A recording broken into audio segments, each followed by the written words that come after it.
ನಿವೇಶನಗಳು ಕೂಡ ಕೊಟ್ಟಿಲ್ಲ ಸರ್. ನಿವೇಶನ 4,000 ಕುಟುಂಬಕ್ಕೆ ನಿವೇಶನ ಕೊಡ್ತೀವಿ ಅಂತೇಳಿ ನಿವೇಶನ ಕೊಡಲಿಲ್ಲ.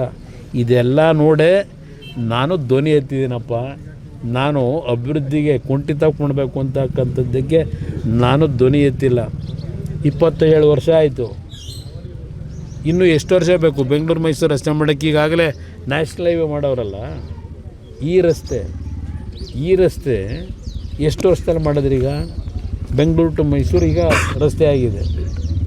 ಇವರು 95ನೇ ಇಸ್ವಿ ಅದು ಮಾಡೋಕ್ಕೂ ಕಾರಣ ಮಾಯಗಾನಹಳ್ಳಿ ಹತ್ರ 84ನೇ ಇಸ್ವಿನಲ್ಲಿ ಯಾವೊಂದು ಮಕ್ಕಳು ಬಸ್ ಆಕ್ಸಿಡೆಂಟ್ ಆಗಿ 8 ಮಕ್ಕಳು ತೀರ್ಕೊಂಡು ಹೋದರಲ್ಲಿ.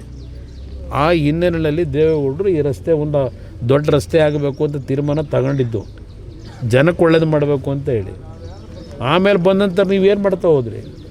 ಆ BMICP ಅಧ್ಯಕ್ಷನೇ ಈಗಿನ ಮುಖ್ಯಮಂತ್ರಿ ಆಗ 20,000 ಎಕರೆಗೆ 1,75,000 ಎಕರೆ ಅಕ್ವೈರ್ ಮಾಡಿ ಪ್ರತಿಯೊಂದಕ್ಕೂ ರೈತರು ಅಲ್ಲಿ ಹೋಗಿ ಅರ್ಜಿ ಹಾಕೊಂಡು ನಿಂತ್ಕೋಬೇಕಾಗಿತ್ತು.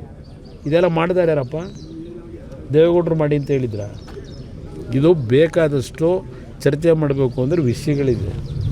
ಇವರು ಏನೇನು ಮಾಡಿದ್ದಾರೆ ಇವತ್ತು ಅಭಿವೃದ್ಧಿ ಹೆಸರಿನಲ್ಲಿ, ಅದಕ್ಕೆ ಧ್ವನಿ ಎತ್ತಲಿಕ್ಕೆ ಯಾರ ಕೈಲೂ ಸಾಧ್ಯ ಇಲ್ಲ.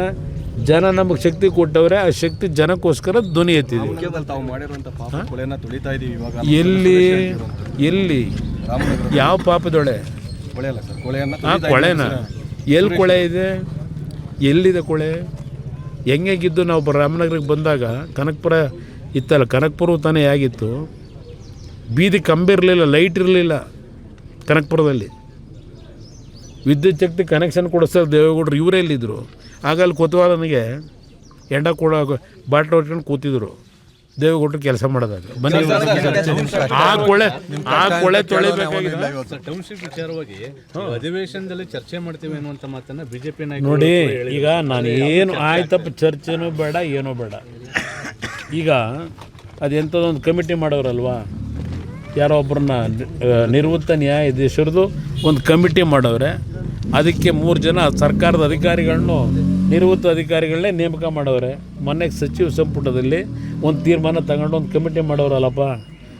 ಆ ಒಂದು ಕಮಿಟಿಯ ನಾಯಕತ್ವ ಯಾರಿಗೆ ಕೊಟ್ಟವ್ರೆ? ಒಬ್ಬರು ನಿವೃತ್ತ ನ್ಯಾಯಾಧೀಶರಿಗೆ. ಆ ನ್ಯಾಯಾಧೀಶರು ಏನೊಂದು ತೀರ್ಪು ಕೊಟ್ಟರು ಹಿಂದೆ ನ್ಯಾಯಾಧೀಶರಿದ್ದಾಗ.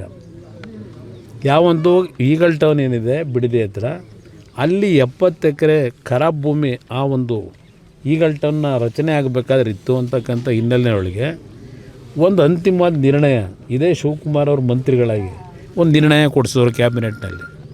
ಎಕರೆಗೆ 12 ಕೋಟಿ ಫಿಕ್ಸ್ ಮಾಡಿದ್ರು ಅವನಿಗೆ ಕಟ್ಟು ಅಂತೇಳಿ ಆ ಈಗಲ್ ಟೌನ್ನ ಮಾಲೀಕನಿಗೆ. ಅದು 940 ಕೋಟಿ 70 ಎಕರೆಗೆ.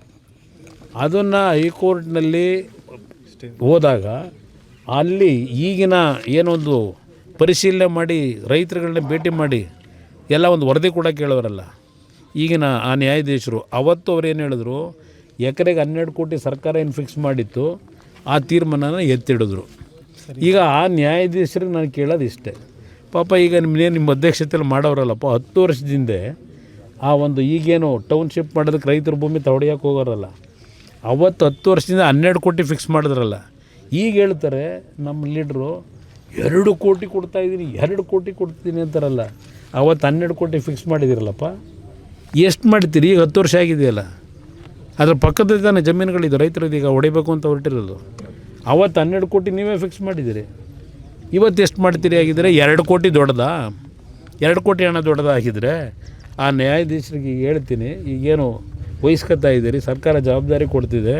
ಅವತ್ತು ನೀವೇ 12 ಕೋಟಿ ಸರಿ ಅಂತ ಹೇಳಿದ್ದೀರಿ, ಈಗ 10 ವರ್ಷ ಆಗಿದೆ, ಈಗ ಎಷ್ಟು ಕೋಟಿ ಕೊಡಬೇಕು? ಸ್ವಲ್ಪ ಕೊಟ್ಬಿಟ್ರೆ ನಮ್ಮ ರೈತರ ಪರವಾಗಿ ನಿಮಗೆ ನಮಸ್ಕಾರ ಮಾಡ್ತೀನಿ ಸರ್.